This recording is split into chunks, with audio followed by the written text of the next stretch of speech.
All right, everybody, we're gonna get ready to go here in just a second. I'm just double checking, making sure everything sounds right. I think it does. We're just gonna double check that real fast.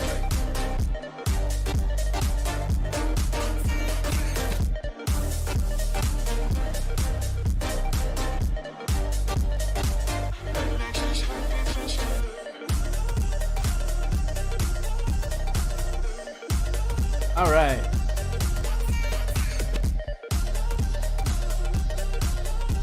Hey everybody, welcome. So what we're going to do today is we're just going to go over some news stories, some topics of discussion, and today we're going to be starting with why California failed high-speed rail from real-life lore. That's going to be our first video we're going to watch today, and we're going to react to that. And after that, we have topic of the conservative leadership race from the RIP podcast from Eric Grenier. We also have coverage of another police shooting in Lachine, SAQ in Montreal. And then we're going to be talking about yet another shooting around the Quebec City mass shooter will get parole after 25 years. The Supreme Court rules that longer than 50 years of parole is cruel and unusual punishment. And then we're going to be talking about the Ontario election and some labor issues. What are Ontario's biggest labor unions have to say about Doug Ford's anti-worker track record? I know we're getting close to Election Day in Ontario, and so I want to kind of focus a little bit on that. So that'll be the last story of the day. So we have 5 stories to go over. We're going to go over all 5 of them, and then we're going to have a little conversation if anybody's still around, and who knows. See where it goes from there. All right. So we're going to jump into this first video, and we're going to, hold on, let me just close this. We don't need this anymore. We'll close that off. All right, and where's it at? All right, here we go. California. Oops, hold on. This to here. Go. Okay. California is America's largest, most influential and most powerful state. With a population nearing 40 million people, there are more people living in California than in the entirety of Canada. Hey, I used to live in California, and now I live in Canada. So, yeah, there are more people in California than the entirety of Canada. This is true. And with a total economy size of $3.4 trillion, California alone would be the world's 5th largest economy, ahead of even the gigantic India with 35 times the population. The 2 largest engines inside of California that fuel all of this economic and population success are Greater Los Angeles in the south, America's 2nd largest urban area home to approximately 19 million people, and the San Francisco Bay Area. So, LA, massive. If you've never been there, I suggest you go. Bring some freaking sunscreen. You're going to need it. San Francisco is also pretty cool. I lived in Redding, which was north of San Francisco, about 4 hours. We would go down to baseball games and that kind of stuff, football games every now and then in San Fran or Oakland. So, yeah, I've been through both of these cities quite a few times. My aunt used to live in Los Angeles, so in Glendale area. So yeah, California is a cool place to live. It's also really, really, really expensive to live there. Further to the north, home to approximately 8 million more. These are California's 2 greatest centers of population and financial power, but traveling between both of them has always been a bit of an ordeal. More than 380 miles away from each other, about the same distance as London is from Dundee, Scotland. A typical it's a long drive. Los Angeles and San Francisco takes around 6 hours to complete, depending on the state of traffic. The only 6 hours if you're lucky to get from San Francisco to LA. I don't think we ever made it in that amount of time, because it normally took us about 10.5 hours from Reading, so I'm okay, about 6.5 hours. But that way you're not actually going through San Francisco, you just go straight down the I-5. So I don't know. 6.5 hours. It's a long drive, and it really doesn't need to be. So this is why they were trying to work on high-speed rail. So let's see why they failed at it, other than some of the obvious. But let's get into it. I want to see what Real Life Lore has to say here. Only other real choice available is to take a plane and travel an hour and a half in the air across the second busiest flight route in the entire United States. So, looking to make better options available and drawing inspiration from abroad, California back in the late 1990s began to seriously consider adding a third option, high-speed rail. And it theoretically made a lot of sense. With other large and geographically nearby cities across Europe and Asia already connected by super-fast trains, it appeared incredibly logical to connect California's two largest population centers with one as well. With the extreme economic benefits of moving people between them faster, and the environmental benefits created by lowering CO2 emissions, the project seemed like a no-brainer. Yeah, so as far as the idea and the concept, it's very important. It should definitely be done still. But let's see why it hasn't yet. Which is why in 1996, the California High-Speed Rail Authority, or CHSRA, was established to begin formally planning the project. And then 12 years later in 2008, California voters went to the polls and passed what became known as Proposition 1A, that set the rails into motion.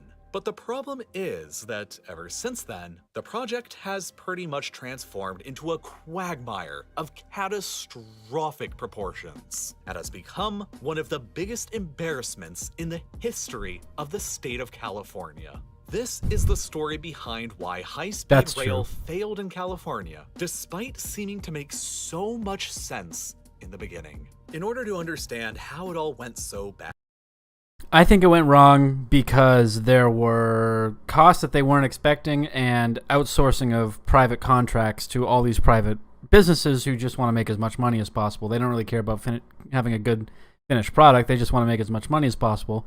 They made their money more than likely, and the rail line never got completed. I imagine that's kind of what happened. It ran into budgetary shortfalls because the cost was ballooning out of control because of private contracts. That's my imagination of what's happening here. You need to understand that most of the problems have to do with the fact that Prop 1A called for some very specific guidance for how the high-speed rail system was supposed to actually work. For one, it called for very specific routes and travel time requirements. Among these requirements were that Phase 1 of the project route must link downtown San Francisco with both Los Angeles and Anaheim in the south. This route was intended to be approximately 520 miles long from end to end and completed in 2029. And along the route in between, additional cities in the California Central Valley would be connected as well, like Palmdale, Bakersfield, Fresno, Madera, and Gilroy. Later on in the following decade of the 2030s, the initial plan called for expanding this route into Phase 2, which would extend track to the north from the Central Valley towards Modesto, Stockton, and finally the state capital of Sacramento. Simultaneously in the south, Phase 2 would extend the line across the Inland Empire region and towards the southern terminus at San Diego.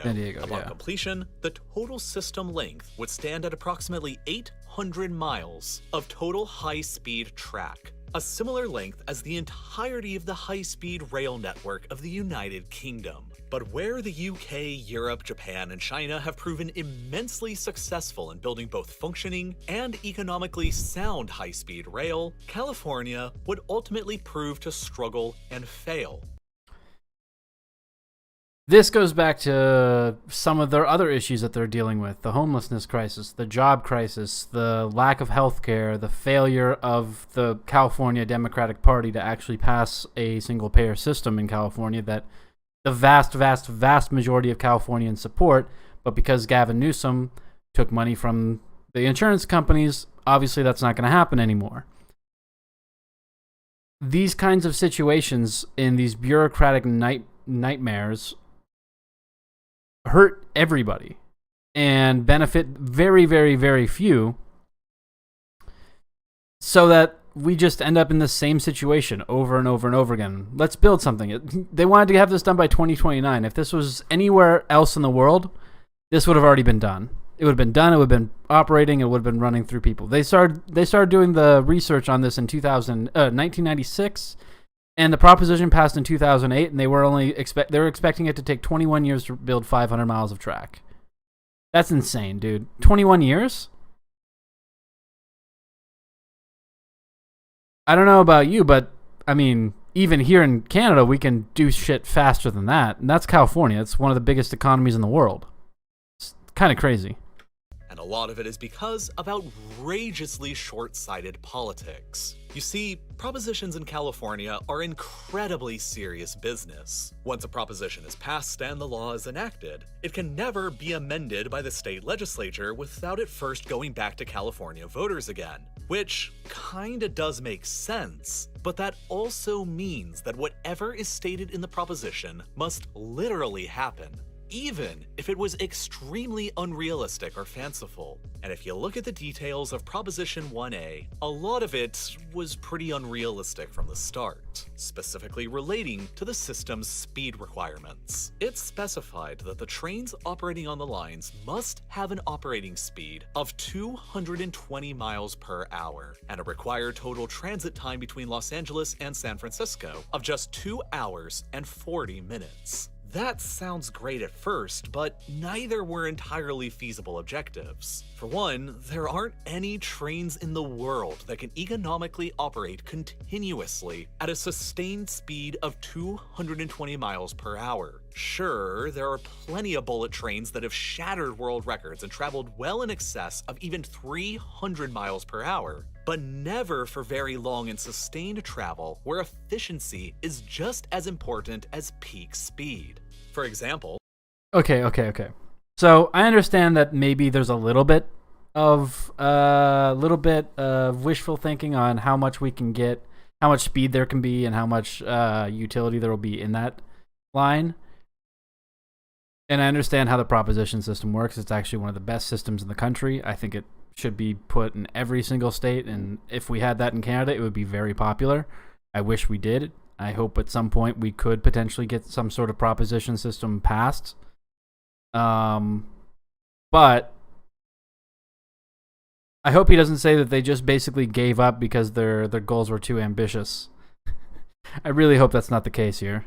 In China, some of their quickest trains once ran at 217 miles per hour, but were later reduced closer to 200 miles per hour due to the hugely increased costs of running them continuously at those faster speeds. Yeah, it's gonna the faster you go, the more it's gonna cost. Honestly, if they could just get a 200-mile-an-hour train like they have in China, we would have no issues.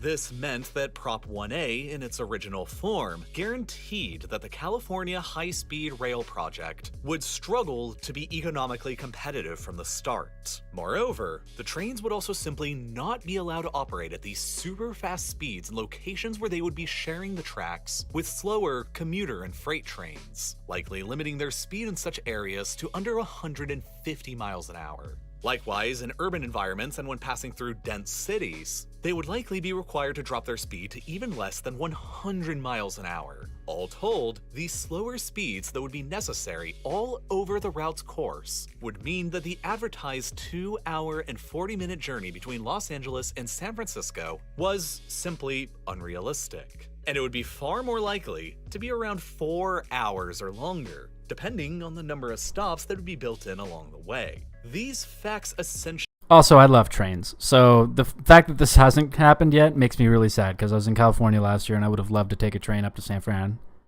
This is really sad. Meant that it was nearly impossible to actually comply with the guidelines of Prop 1A, which has brought about lawsuit after lawsuit after lawsuit, as many Californians feel that they were outright lied to since the inception of the project. But it's not just the unrealistic expectations that make the California high-speed rail system so frustrating. It's also the incredibly strange routing and sequencing that the project has decided to carry out from the start. Obviously, you'd probably imagine that with the initial goal requiring the connection of Los Angeles to San Francisco, particular focus would have been given to selecting the most efficient route between them, maximizing speed and optimizing costs. But that's You would think pretty so. much the exact opposite of how California has actually ended up handling things. That's really At first, it was sad. decided that constructing a somewhat less efficient route through the Central Valley would be appropriate in order to ensure that the 6.5 million people that live there had some access to the rail line.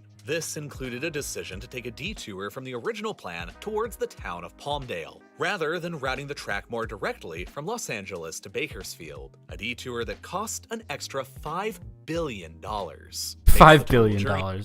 That's insane. It should never have cost that much. But hey, you know, what can you do? 12 minutes slower, and all for a town of only 150,000 people. Likewise, further to the north near San Francisco, it was decided to serve San Jose on the new main line with completely new track, rather than utilizing the already built Bay Area Rapid Transit or BART system. Something that was argued about relentlessly and will end up costing the project even more money, all the while making the overall trip time still longer. In the end, what was supposed to originally be quick and efficient transit from Los Angeles to San Francisco and vice versa turned into a whole bunch of political jockeying, with politicians securing small wins here and there and adding extra stops in their districts at the expense of the overall statewide project.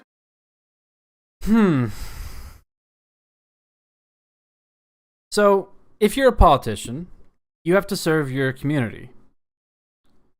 And if serving your community means getting your district a train stop, then that's good. The problem is that if that takes away from the entire project, rather, like, if you don't have line built yet, it's going to be a lot more difficult to actually add a stop when there's no line. Whereas if you have the line built, then ask for the lines, then ask for these new stations.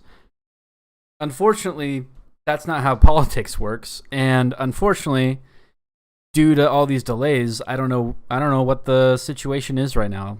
We'll have to just keep watching. But if you thought the poor decision making would stop here, it's really only getting started. For you see, a massive project like this one really depends upon sequencing the project such that early stages could be used quickly, making direct impacts and prevent waiting decades on hugely expensive construction to finally pay off. For instance, the team could have decided that rather than laying a brand new track between Los Angeles and San Diego, an already fairly popular route, the already existing Amtrak track there could have just been simply upgraded. This would have cut the total trip time by 60 minutes and provided an immediate impact to commuters along this route. However, That would be the amazing. California High-Speed Rail Authority decided to instead build an entirely new route, adding an additional $7 billion to the total cost. And they haven't even started on this section yet. Nor did they decide on starting construction They on haven't any even started other on it. actually useful segments for the high-speed rail line like Los Angeles to Bakersfield, or literally any other pre-existing major commuter line. Instead, the CHSR set about constructing the very first segment of the high-speed rail line between Bakersfield and Merced across the Central Valley, which at current estimates isn't even expected to open for 7 more years until 2029. With a So instead of having the whole thing done by 2029, they're going to have this segment done, Merced to Bakersfield. I don't know how helpful that's going to be. It'll be cool when it's done, but I don't know how helpful that's going to be. You don't normally fly into Bakersfield or Merced, and Bakersfield is a decent-sized city, but it's not LA, it's not San Diego, it's not San Jose. Merced's a little bit closer to other stuff, but population of only 84,000 84,000 people. You've probably never even heard of Merced, and it isn't even ranked in the top 100 most populous cities in it's a small town. California. And yet, For California, it is it's a small slated town. to become the endpoint for the first segment of the California High-Speed Rail. The idea here is probably that since connecting only Merced to Bakersfield is just so ridiculous, future government leaders will be forced and incentivized to go find billions of more dollars to actually complete the project to the end goal between San Francisco and Los Angeles at nearly any cost. Which leads conveniently into my next point, the complete financial mismanagement of the entire Here it comes, financial mismanagement time. project. From the very onset, the estimates for what this project would cost and the revenue and ridership figures that it would produce were just completely ridiculous. In 2008, immediately prior to voting on Proposition 1A, the CHSR explained to Californian voters that the entire 800-mile system, including the extensions to both Sacramento and San Diego, would cost upwards of $40 billion, and funding for the project would come from 3 sources. State and local funds, which has the Californian taxpayers foot nearly $10 billion of the cost, federal funding, which was estimated to cover anywhere between 25 and 33% of the cost, and finally, private sector funding for all of the remaining costs. Hey, there it is. As it was estimated that the system would generate around $1 billion a year in annual profits. However, all of these initial projections from 2008 have since proven to be completely wrong. Nearly 14 years now since the passing of Prop 14 1A, years, dude. 14 years later, and they still haven't got this done. The cost of the project has ballooned from $40 billion to nearly $100 billion due to delays, cost increases, and the That's slew unacceptable. of lawsuits thrown at the rail authority. Further, that $100 billion price tag is just for the San Francisco to Los Angeles segment of Phase 1, and isn't even to mention the Sacramento and San Diego extensions of Phase 2. And even further, the federal funding that was expected never ended up coming through, apart from a small $2.6 billion token of it that was made all the way back in 2009. The US federal government never ended up creating a high-speed rail grant program as was initially expected of them by the CHSR. And then Yeah, so like they were just expecting things to happen that just didn't happen over and over and over again. They delay, costs go up, and now we're here. And over the long term, once the system is actually up and running, it probably won't suddenly get any better. Once again, going back to Prop 1A itself and its ridiculous requirements, it states that the system is mandated to be completely self-sustainable from an operational funding standpoint, which means that it cannot require any local, state, or federal operating subsidies, which if the system ever does actually finish being built is not very likely because the CHSR authority way overestimated the amount of riders that would actually be using it.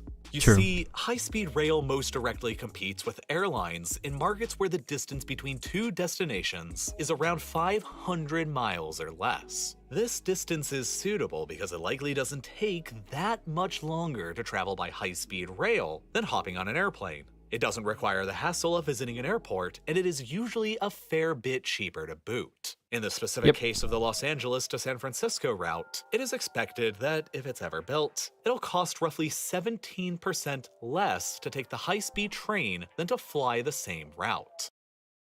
That's not really that great of a discount. I mean, what does that mean? It's going to cost like $70 to $80 to do something like that?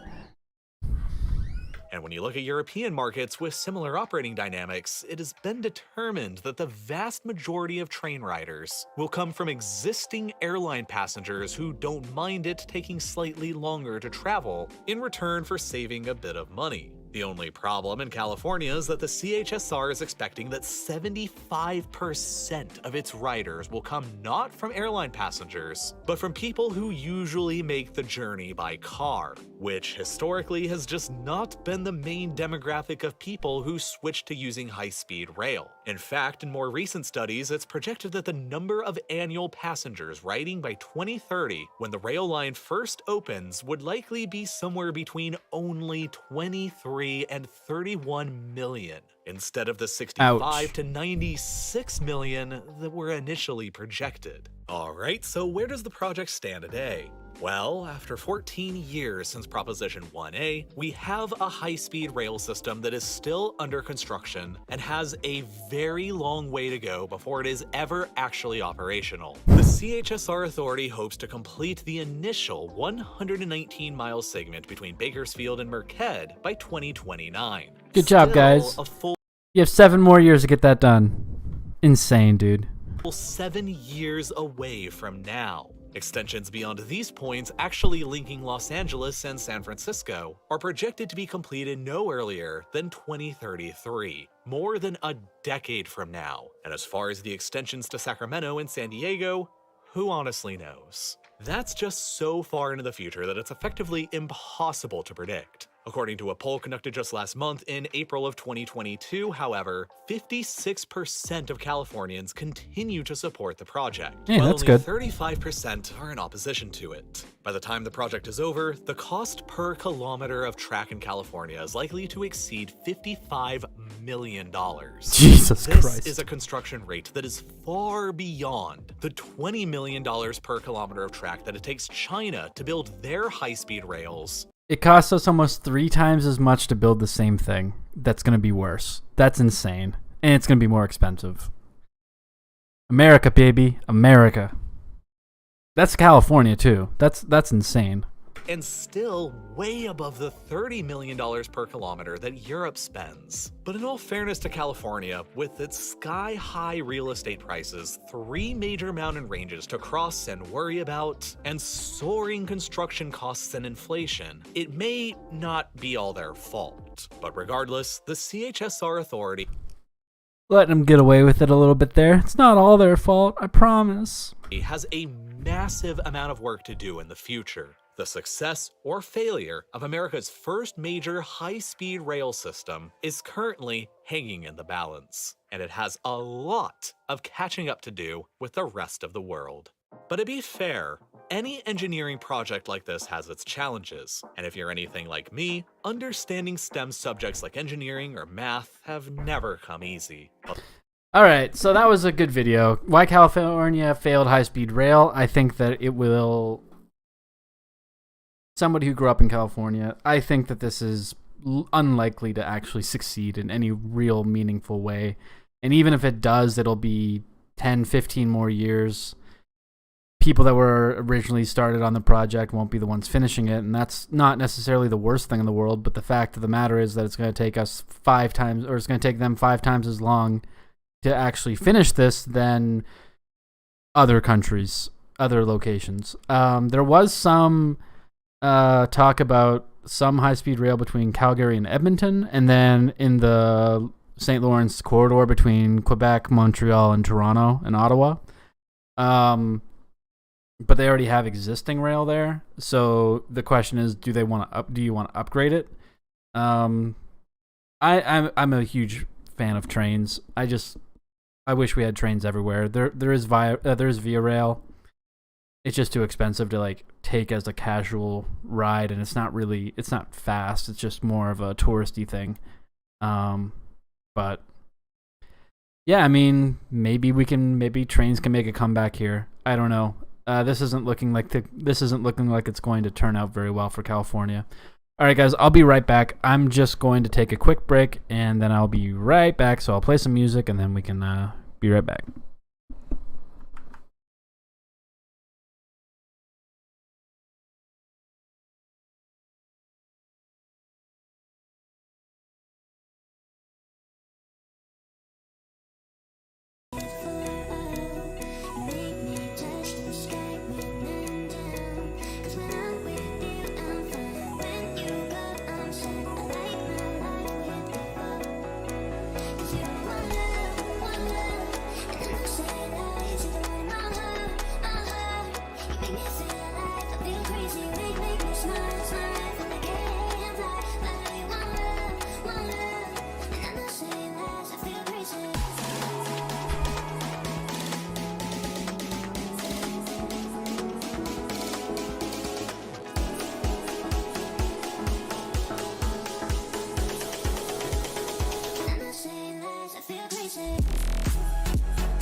there's no one else who loves me like you used to. Some days I'm not myself, there's no one I can turn to. And I know all the feelings that we shared are in the past. And I know your relationships are never meant to last. It might take some time, but I'll be alright. I'm moving on, I'm moving on. I know times are tough, but I've had enough. I'm moving on, I'm moving on.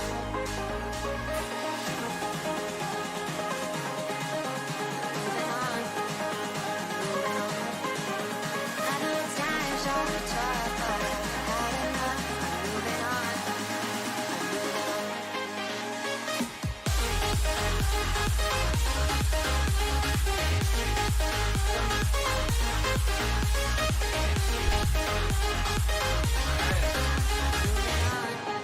We're back.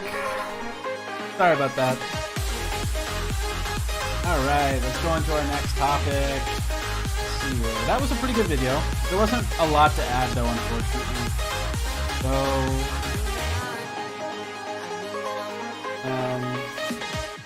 let's go ahead and pull up Eric Grenier's Some days there's no one else who loves me like you used to.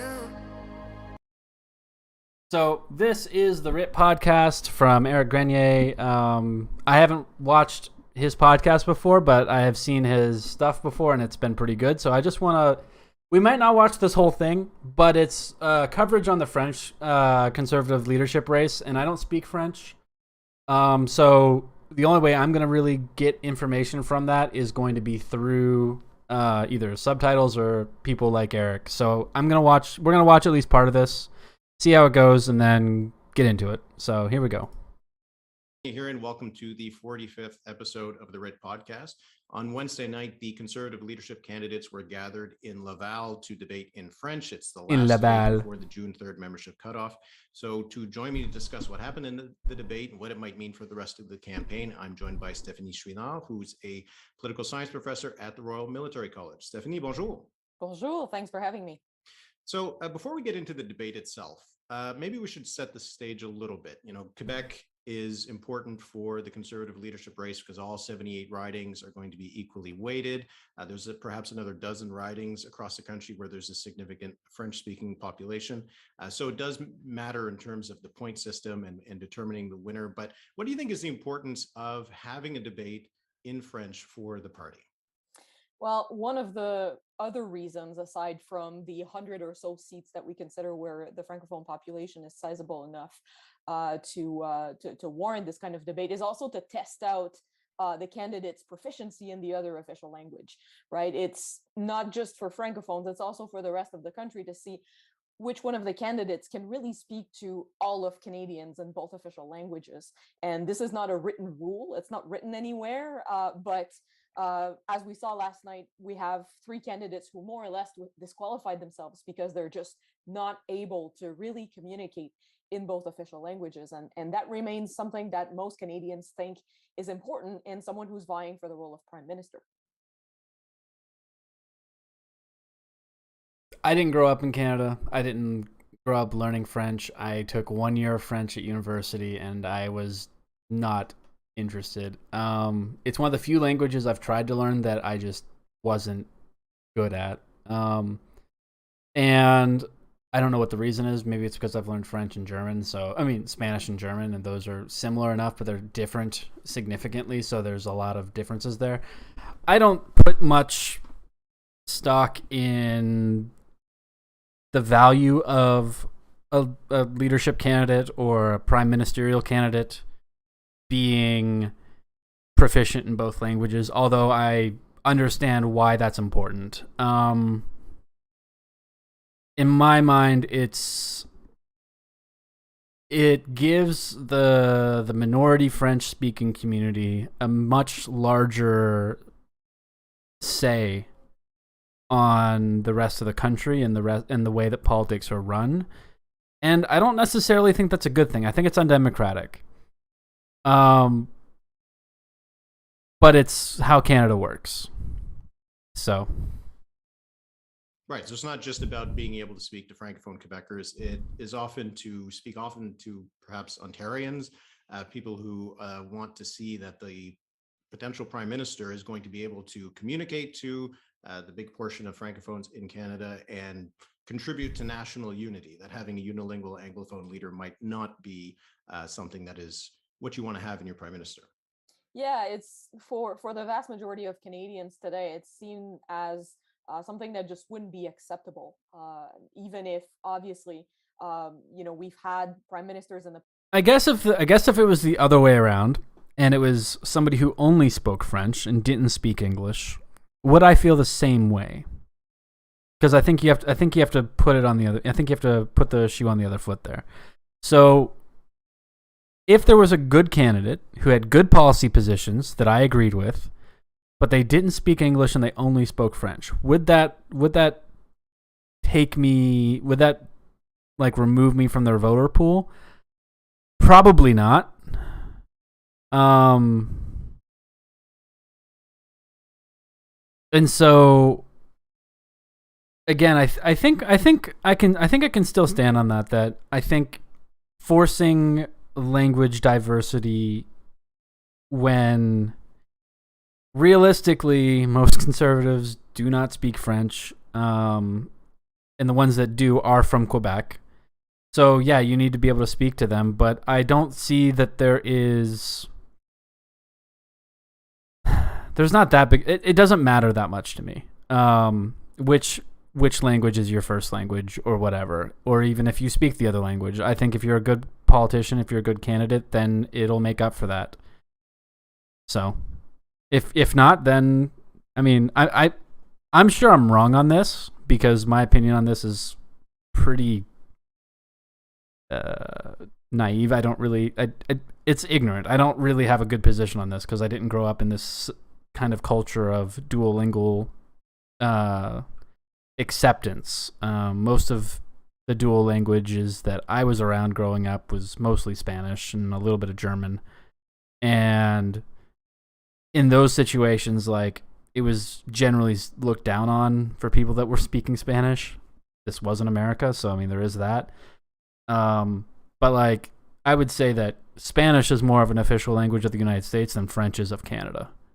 I don't know anybody around me that speaks French. I have one friend who speaks French, and she lives in Ontario now.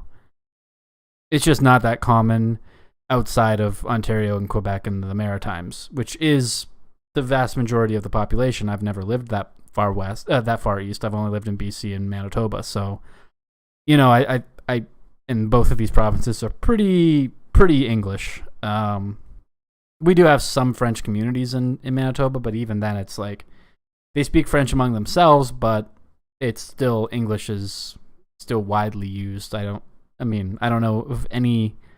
I know of one business in Winnipeg that like tries to do most of their service in French, and that's a French restaurant. So I mean, that's kind of expected at that point.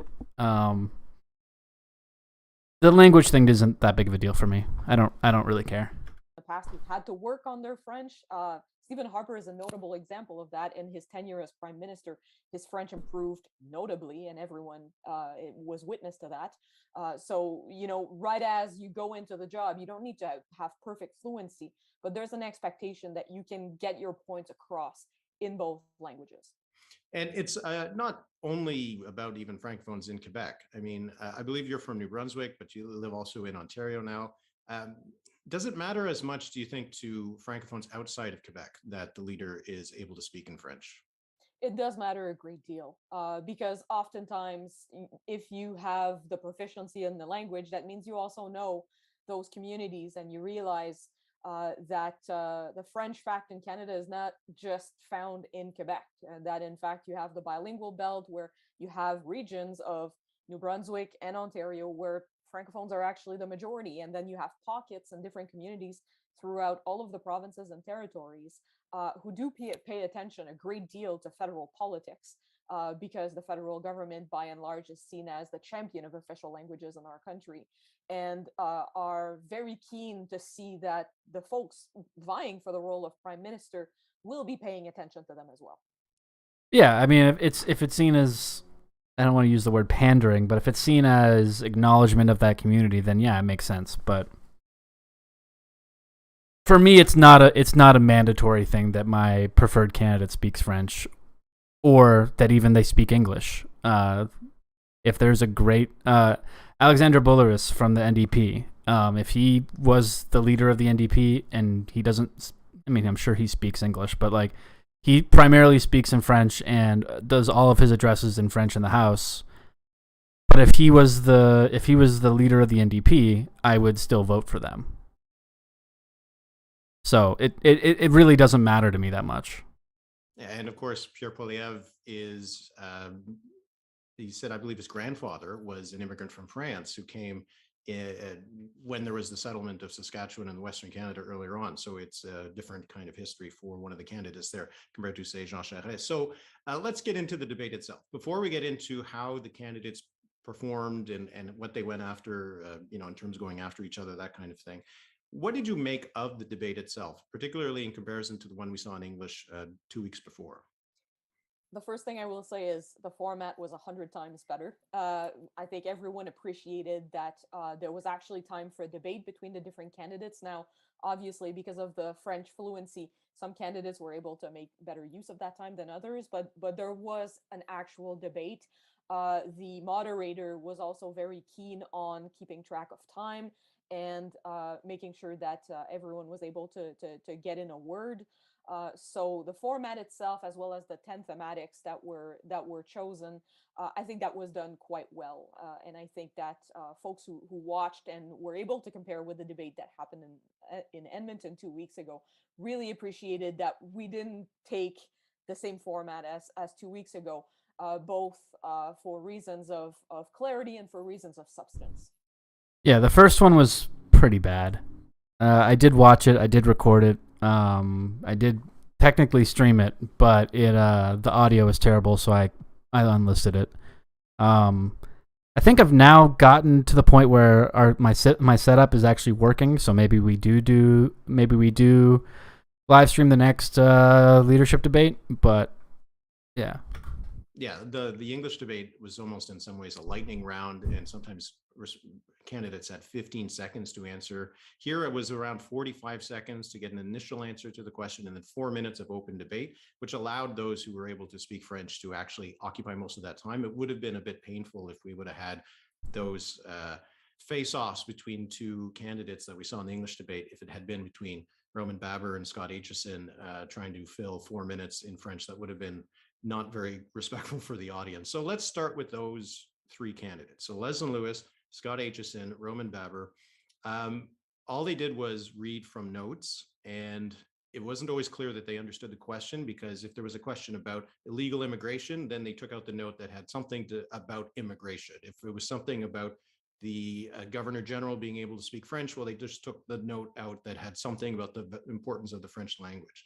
And at least Scott Aitchison, he did not try to insert themselves into the open debate, whereas sometimes you had Leslyn Lewis and Roman Baber decide to try to say something. Often it was not at all what the others were talking about, which really kind of cut up the flow. But what do you make of the fact that there's these three candidates, including Lewis, who this is the second time around, and by my years, her French did not get any better? No, for Mr. So Baber, Lewis, and Aitchison are the three lowest of the six, and then you have Brown, Charest, and Poilievre. It's not really that surprising. I don't know. Those three. Aitchison is my favorite of the six. Obviously, I'm not a conservative. I'm not going to vote in the conservative leadership race. But if I was going to vote in the conservative leadership race, it would be Scott Aitchison. He's the only one there who seems to have any sort of common sense. He's the only one there. Patrick Brown isn't terrible. No, that's a lie. He's terrible. Scott Aitchison is the least. He's the least bad of the bads. Baber and Mr. Aitchison, for whom it's the first time around, it's a little bit more understandable. But this is Leslyn Lewis's second kick at the can, so to speak, and it's unfortunate that she did not make use of that time, especially since she's now an elected MP and she has free access to second language training through the House of Commons to improve her French. Obviously, it's not easy to learn a second language. I think you and I are both keenly aware of that, and you don't do that in a few weeks. But when you're going for the top job, again, it's something that you really need to show that you can improve on and that you're making efforts. Now, I think, despite the fact that sometimes their comments were a little bit off compared to the precise question that the moderator asked, we did get some points across and some policy ideas from all of the candidates. So I thought that was still helpful. But you're right, in the 4-minute debate part, when they were trying to insert themselves, sometimes they were really cutting the flow of the discussion, the debate that was going on, and that was rather unfortunate. Yeah, I mean, if you have people that can't speak the language and that the language of the debate is in, that's, it's kind of silly to even be there. Honestly, if you don't speak, if I was a leadership candidate and I didn't improve French and I didn't know enough French to actually have a conversation in French, I just wouldn't show up. How do you show up to something like that if you can't speak it? You just look like an idiot. I haven't seen any clips. I haven't really looked into this because, again, I don't really care. I'm not a conservative. But at the same time, it is important to watch some of these details and some of the things that are going on here.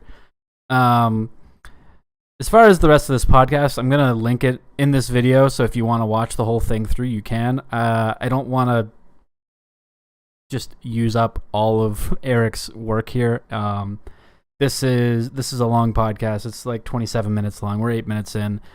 I think we get the general idea of what exactly is going on. There was 3 candidates that can't speak French, 3 that can. They had the debate in French anyways. All 6 showed up. 3 of them were talking, or 2 of them were talking when they didn't know what they were talking about. 1 was being quiet, and the other 3 talked about each other. At this point, it's almost... Let's look at some polls real quick. Let's just look at some polls. Let's see here.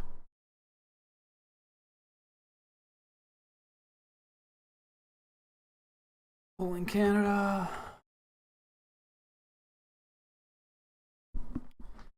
Let's see here. Where is the most recent one?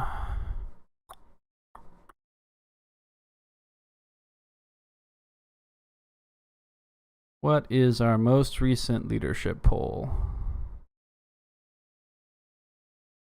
These are all for Ontario. Okay.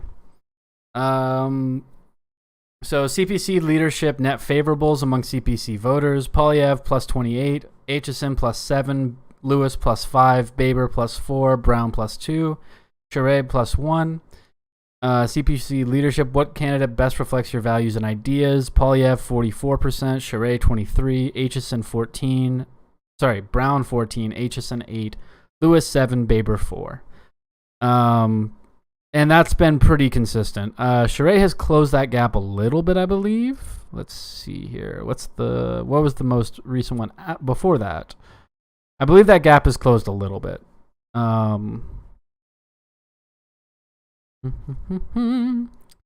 Actually, you know what? If I just go up here, if I just go to their website, let's see, federal polls. Let's see. Data. Do we have a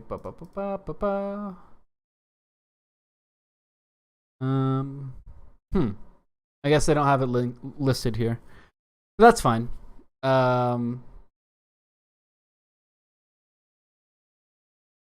Cool. Yeah, check out CanadianPolling.ca. They put up all this information. They give us all this data. It's very, very useful. Again, and if you haven't already, go ahead and follow me on Twitter here at True North Minute. And yeah, we're going to go ahead and get to the next video here. Give me 2 seconds. We'll do this. I'll full screen this and I'll run to the bathroom and I'll be right back. There's no one I can turn to. And I know all the feelings that we shared are in the past. And I know your relationships are never meant to last. It might take some time, but I'll be alright. I'm moving on. I'm moving on. I know times are tough, but I've had enough. I'm moving on. I'm moving on.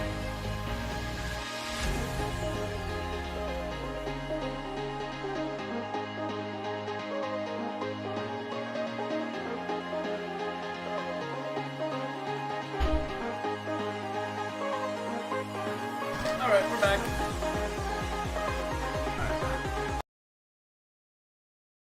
Alrighty, so we're back. Let's go ahead and jump into the next one here. I'm just going to go ahead and make a tweet quick. We are live on YouTube.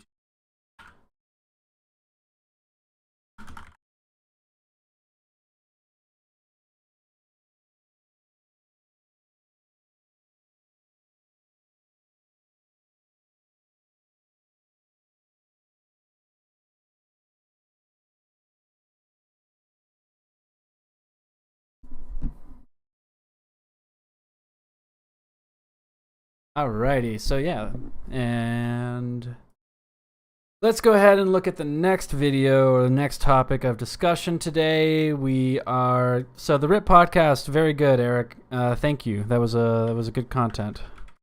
So next we have okay, so a little bit of trigger warning. I haven't looked through the context of this article yet, but title is "Man Dies After Scuffle with Security Guards at Lachine SAQ." So let's go ahead and open that up. And we're going to get that there. Close these. All right, so we're going to go through this. Oh, my goodness. Okay, yeah, we're going to go through this and read it and give our... Oh, this is a short one. Okay, so this will be a quick one. So, man dies after scuffle with security guards at Lachine SAQ. Police say the man was trying to leave without paying when security intervened. Montreal police are investigating after a man died during an altercation with security guards at an SAQ in Montreal's Lachine borough Thursday. According to Montreal police, the man had tried to leave the SAQ just before 7 p.m. without paying for an item. Security escorted him outside the store. There was then an altercation between the man and the two guards. The man reportedly landed on the ground. Police say he got up and was briefly aggressive before collapsing. The man was rushed to hospital and was later pronounced dead. He was in his 40s, police say. Montreal police spokesperson Raphael Bergeron said the death means the investigation is being handled by the major crime unit. Investigators still have to meet with different witnesses that had left following the event, he said. Okay. So there's not really a lot of information here. Let me just see if we can find anything else. This is a lot, and if there's not more, then I think we're just going to leave it at that. It seems like probably what happened, and this is pure conjecture, but probably what happened here is it looks like this dude tried to shoplift. Security took him outside. They probably got into a little bit of a fist fight. He probably hit his head off the ground and then was rushed to the hospital where he didn't survive. As a former security officer, don't. Just stop. Whatever this dude was stealing isn't worth his life. It's not worth your life as a security guard. It's not worth the lives of anybody around you. And it's not worth the victim's life, the perpetrator's life here. We don't even know if he did anything wrong. We just have to assume that he did. So let's see if we can find anything more here about this Lachine SAQ. There's a little bit more recent article here from the Montreal Gazette.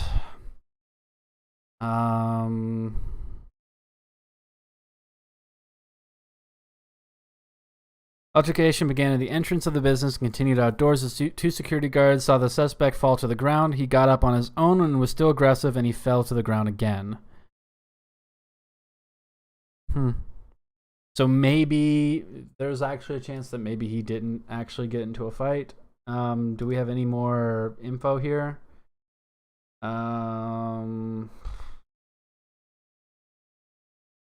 Doesn't look like it.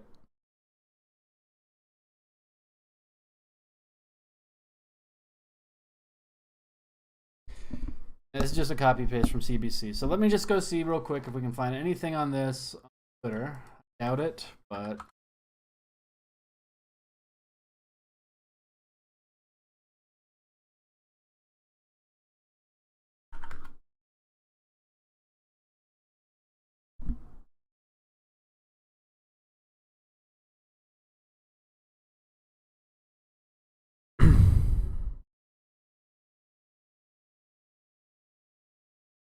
Do we have any information? Any additional information? Doesn't really look like it.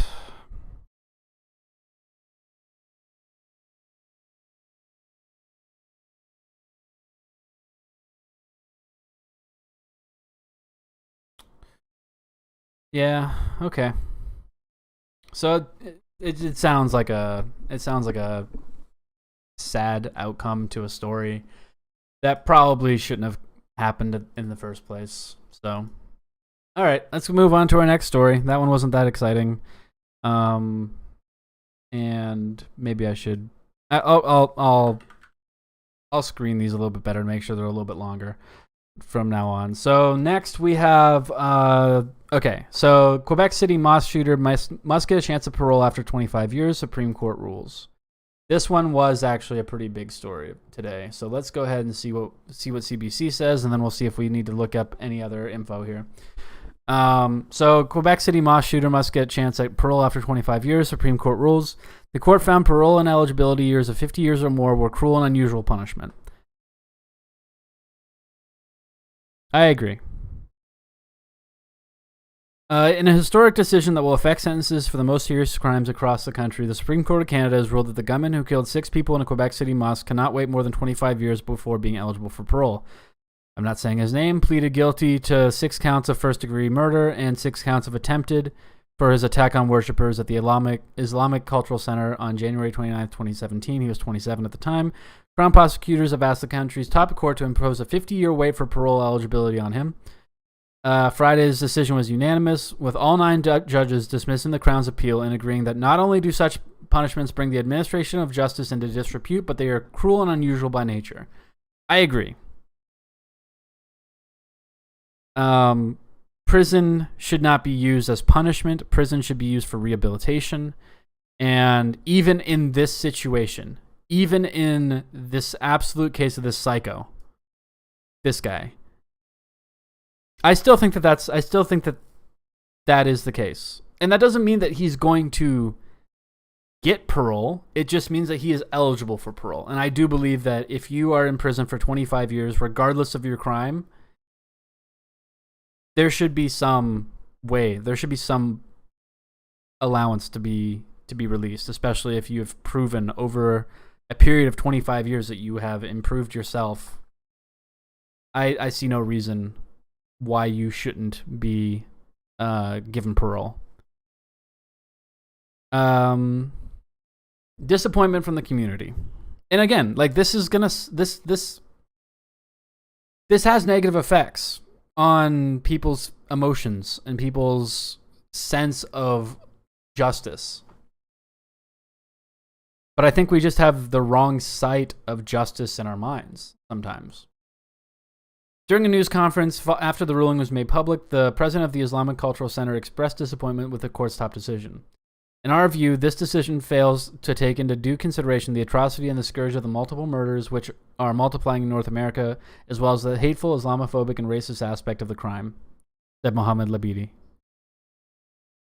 You know what? We'll just watch this real quick.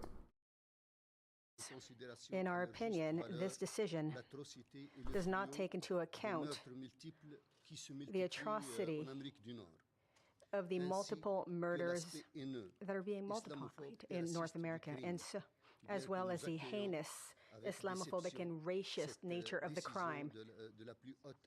We are disappointed with this decision from the highest judicial court in the country, but it allows us to close this chapter, and we want to concentrate on the future. According to the discussions that I've had with the families of the victims, their fear is to see their children who will grow up after 25 years, and they will be men and women, and they may see their father's killer in the streets of Quebec. That is their biggest fear. We feel that the balance was broken. We take into account the rehabilitation of an individual, that we have to treat as a human and not punish him unduly in a cruel and unusual manner. But at the same time, the families who were impacted by this must feel that they were represented, and this killer must be punished for the deeds he has committed, and also for all the families who have injuries throughout Canada. They too have lost loved ones. So it's this balance, this lack of balance, that disappoints us. I understand, but I do think that having a better service of justice overall is better. And in the situation that the gentleman there explained, the victims' children that have grown up 25 years later, seeing this man on the street of Quebec,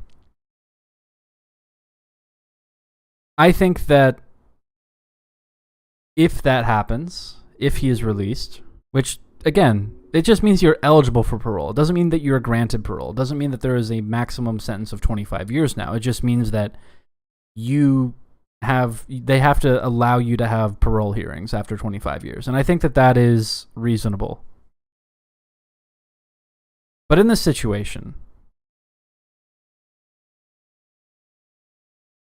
it's rough, dude. I don't know. I think that the court made the right decision. And I think that despite all the pain and suffering that all these people went through following the massacre in Quebec City, I think that they have the right to be angry, though. They have the right to be upset about that.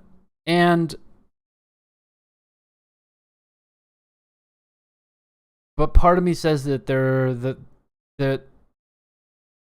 has to be some sort of forgiveness as well over a period of that much time. And I've never gone through this. I can't speak from personal experience. But I do think that it is important that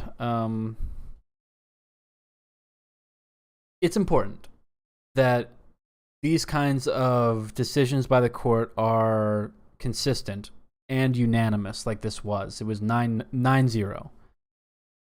And I agree with that. I think that having longer than 25 years to wait in prison is cruel and unusual, and we don't need our prisons to become like the United States, where they are just places where we put people that we can't deal with.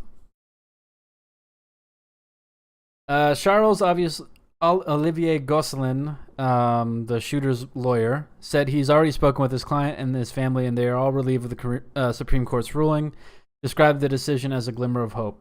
He will have every opportunity to work on himself and show his rehabilitation efforts, the lawyer said.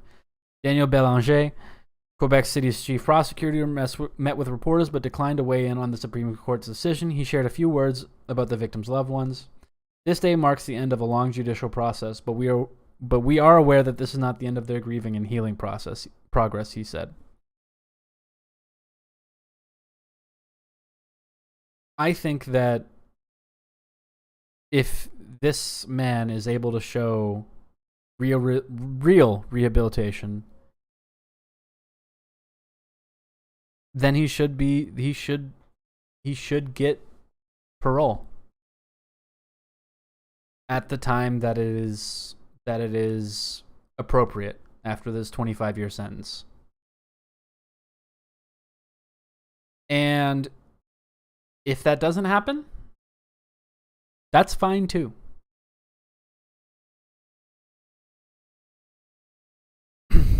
For years, the nature of the murderer's crimes raised questions about whether an automatic life sentence with no parole eligibility for 25 years, the standard in Canada, was a fitting punishment.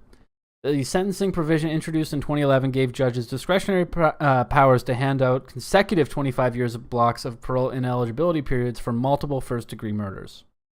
That's the other part of this that's a little bit different, interesting, is that because there were 6 people that died, they gave him... Okay, so after he pled guilty in 2018, the Crown advocated for that option and asked the Quebec Superior Court judge impose a parole ineligibility period of 150 years, 25 years each for the 6 people he murdered. And this is not an unreasonable thing for the Superior Court to say. Absolutely not. It's absolutely not unreasonable. But the prospect of 150 years without parole is cruel and unusual. Would have been the harshest Canadian sentence handed down since the abolition of the death penalty. The judge handed down a life sentence with no chance of parole before 40 years, a decision that was overturned in 2020 by the Quebec Court of Appeal, which unanimously decided to set his wait for a chance of parole at 25 years. The Supreme Court agreed with the Court of Appeal's ruling. Friday's ruling immediately invalidates the consecutive sentencing periods provision introduced in 2011 by Stephen Harper's Conservative government, finding they are intrinsically incompatible with human dignity because of their degrading nature. I agree with that. They deny offenders any moral autonomy by depriving them in advance and definitively of any possibility of reintegration into society, the ruling reads. According to Charisma Mathin, a law professor at the University of Ottawa, the ruling being unanimous makes it a very strong statement by the Supreme Court. It's a close call, Mathin said when asked whether she agreed with the court's decision. She also pointed out that people could disagree with the court's decision, that everyone has the ability to be rehabilitated. For some crimes, people will think that indeed rehabilitation is out of the window because the crime is so horrific. I don't believe that. I believe that anyone can be rehabilitated. Anyone. And I don't believe in the state-sanctioned violence of the death penalty. The state does not have that right to kill you.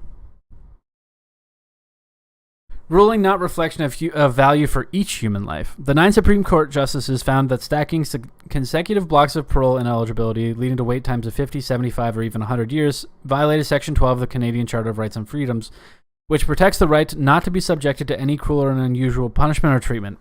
They also found that the violation was not justifiable under Section 1, which puts reasonable limits on charter rights. The 6 men who died in the mass shooting are these men right here. I'll just scroll down. I'm not going to try to read all their names. Barry, Souflane, Hassane, Barry, Tabti, and Belkacemi. The court described the gunman as being fueled by hatred, but said that his actions do not negate the notion that all human beings carry with them a capacity for rehabilitation. Everyone would agree that multiple murders are inherently despicable acts and are the most serious crimes with consequences that will last forever. This appeal is not about the value of each human life, but rather about the limits of the state's power to punish offenders. That's actually a really, really good statement. What this man did was absolutely terrible. But he's still a human being, and he still has rights that have to be observed. And if you don't, then you end up in some really, really scary territory. Ruling affects harsher sentences in Canada. By invalidating the sentencing provision that allowed judges to stack 25-year periods of parole ineligibility, Friday's decision means that any person in Canada who received a life sentence with no possibility of parole before 50 years or more may be able to apply for a remedy. That would be the case for convicted killers such as Justin Bourque, who was imposed a 75-year wait for parole eligibility after he shot and killed 3 RCMP officers and wounded 2 others in Moncton. Edward Downey, who sentenced to serve a life in prison for 50 years for killing a 5-year-old girl and her mother.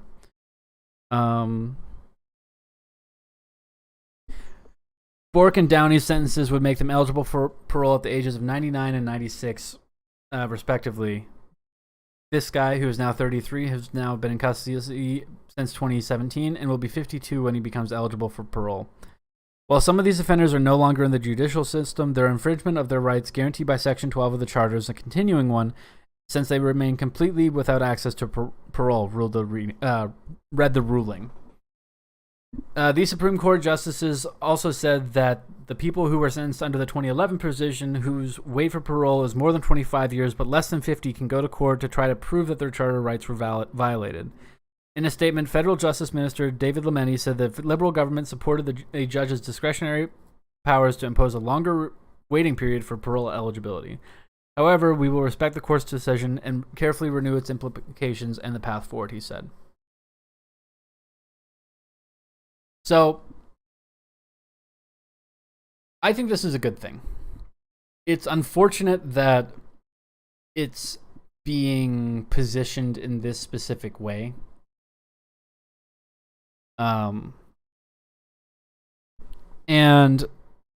But I do think that everybody has the right to rehabilitation and everybody has the right to parole if they've been convicted of a crime, because the state's power cannot be absolute. If the state's power is absolute, then you have no rights. And then nothing they do matters and nothing you do matters. So this is one of my more libertarian takes, but I definitely think that prisons should be abolished if possible. Obviously, there are certain situations like this guy who definitely does need to be in prison away from society. But that's not most people. Most people who commit crimes do not need to be in prison. That's just how it is. Anyways, that's going to end this segment. We're going to move on to another one here in a minute. Let's just go ahead and let me just pull it up and see what we got. So 2 seconds.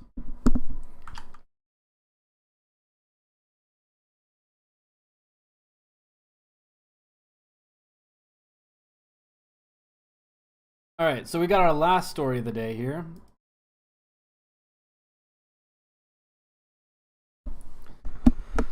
Our last story of the day involves the Ontario election, Doug Ford, labor unions, and anti-worker track records. So we're going to go ahead and go through this press progress piece. We're going to read it, and then we're going to discuss a little bit as we go. So here's what Ontario's biggest labor unions have to say about Doug Ford's anti-worker track record. Doug Ford says he's working for workers, but workers say he spent the last 4 years trampling on their rights. Let's see who's right. Doug Ford is trying to pitch himself to voters as a friend of Ontario's hard-working blue-collar workforce, but many of Ontario's top labor leaders say Ford's rhetoric is ridiculous and point to his track record pushing labor legislation that has trampled on workers' rights. Ford's Ontario PCs claim that they are working for workers, and the talk about standing with those who shower at the end of the day, not the start. Ford has even netted a few endorsements from several construction unions, something he points to as evidence of Ontario's labor unions are warming up to Ford. But most labor leaders say Ford is trying to divide workers and distract them from his long track record of rolling back workers' rights. The suggestion by Doug Ford that unions are lining up behind him is absurd and patently untrue, stated a recent op-ed co-authored by OFL President Patty Coates, USW Ontario Director Miles Sullivan, and IAMAW Canadian General Vice President David Chartrand. We know this because our organizations represent approximately 1 million Ontario workers. We'll open that up and look at that as well. This week, IBEW Canada Vice President Tom Reed released a statement distancing the National Union from a segment of 11 IBEW locals that made up the IBEW Construction Council of Ontario because the CCO endorsed Ford's government, whose policies have negatively impacted many other IBEW members. Quote, the IBEW has a total of 33 local unions across the entire province of Ontario, with members working construction, utilities, railroad, manufacturing, healthcare, marine, government, telecommunications, and many more. Many of these members and their families have been negatively impacted by legislation and policy decisions the Ontario PC Party made during the last 4 years in office. Other labor leaders point to Ford's track record pushing anti-worker legislation. Worker protections have, quote, absolutely without question taken a step back, end quote, under Ford's leadership, CUPE Ontario President Fred Hahn told Press Progress. Not only are they systematically impacting and trying to trample on the rights of workers, but then they try to convince people that they are doing the opposite, Hahn said. So we have double the work to do. We first must convince people against their spin. Ford also made it more difficult for unions to educate their members and the general public about how PC policies impact workers, Hahn said. Ford's Bill 306 targeted the ability of unions to engage in political advocacy and limited their ability to advocate for pro-worker policies. What? No way. What? Notwithstanding clause. Oh, god damn it, no. Okay, we're not paying for that. Sorry, guys. Many other unions representing workers on Ontario have expressed deep concern at another prospect of another Ford-led government. Ford has made his position on workers' right clear early on. One of their first acts in government repealed paid sick days and canceled the planned minimum wage increase. UFCW 1006A President Wayne Hanley told Press Progress. Noreen Rizvi, Unifor's Ontario Regional Director, added that Ford has shown no hesitation on trampling on workers' rights. Workers and unions have spent years pushing for the changes that we want under the previous Liberal government, and Ford's Conservatives caved to pressure from the Retail Council of Canada and others to take those protections away. While Ford increased the minimum wage to $15 an hour 3 years later than promised, the Justice for Workers campaign is now campaigning for a $20 minimum wage to reflect the increased cost of living in Ontario. The Canadian Union of Postal Workers also criticized Ford's Bill 88 for introducing a second-class minimum wage for gig workers. Yeah, Ontario has not been union-friendly. Education workers also say they've been targeted by Ford's government. We were also really attacked through Bill 124 and the inability to bargain anything beyond a 1% increase, Karen Littlewood, president of the Ontario Secondary School Teachers Federation, told Press Progress. Littlewood added that Ford's attempt to suppress wages is harming fields where women have greater representation than men. We are a women-dominated field, and it seems to be a really gendered attack on the women of the province to say, you go and bargain what you want, but you're not going to get more than 1%. Of course, right now we're looking at inflation around 7%. That doesn't come anywhere close to what it needs to be, but there's no ability to bargain for anything. And those are workers' rights when you're in a union, the ability to bargain. The Elementary Teachers Federation of Ontario told Press Progress they've been concerned by the number of unjust labor practices introduced by Ford's government. We cannot rely on the progressive Conservatives to protect workers and public services in Ontario. Their anti-union rhetoric demonstrates their lack of respect for workers' rights, and the privatization agenda and actions continue to widen gaps in our public education system. So, all of these unions, and we don't need to read the rest of it. You guys, I'll have the link in the description of the video if you want to read more. But it's pretty clear that outside of these 11 locals for IBEW in the construction unions, there's no union support for Doug Ford. There's no union support for the progressive Conservatives. All of that support is going either to the NDP, the Greens, or the Liberals. Mostly to the NDP.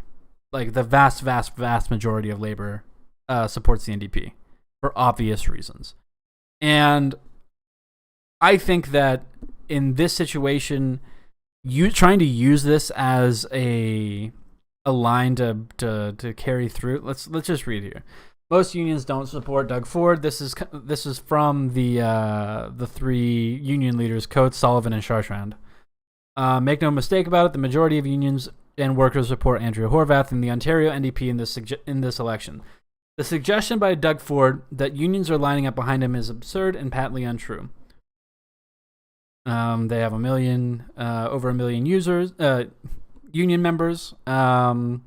Members make their own decisions, but we know that many union members are voting NDP because it's in their best interest as a party of working people since its inception in 1961, not just when it's convenient in 2022.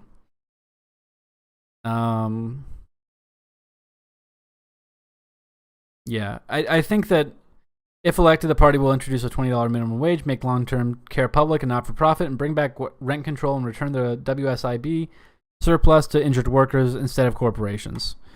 And NDP will bring anti-scab legislation to stop companies from hiring replacement workers during strikes and walkouts. The NDP will create Ontario benefits to cover all workers, including those in part-time, casual, app-based, or contract jobs, to ensure stable health and dental benefits. As Premier, Horwath will enforce and strengthen the Employment Standards Act to ensure workers can't be fired without cause. The NDP will also be a partner in government and will ensure the Occupational Health and Safety Act is enforced. Yeah. Anybody who actually believes that unions are supporting Doug Ford, other than a very, very, very few number of them, of individual locals, is insane. Vote NDP, vote Green. Let's make sure that Doug Ford is not the leader of Ontario after this next election. I hope you enjoyed this video. I hope you enjoyed the stream. I'm ending it right there. We'll be making some videos out of these, and hopefully, we'll talk about some stuff tomorrow. So, have a great day, y'all. Hope you enjoyed. If you stuck around actually in the stream, awesome. If you enjoyed the stream, invite other people. Let's have some conversations. All right, guys. Have a good day. Bye now.